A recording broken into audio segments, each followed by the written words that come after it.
29 اکتوبر، وہ دن جب دنیا نے زوال، تعمیر اور ایجاد کے وہ لمحات دیکھے جو تاریخ کا رخ ہمیشہ کے لیے بدل گئے۔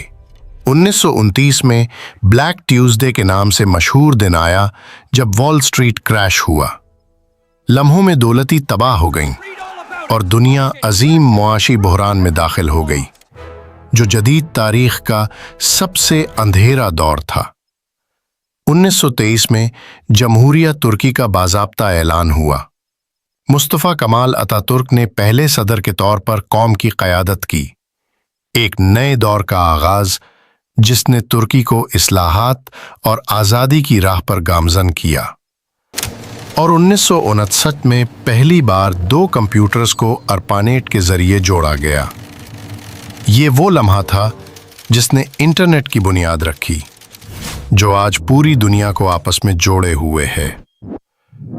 مالی زوال سے قومی بیداری اور ڈیجیٹل انقلاب تک، 29 اکتوبر ہمیں یاد دلاتا ہے کہ تبدیلی انسانیت کی سمت ہمیشہ بدل سکتی ہے۔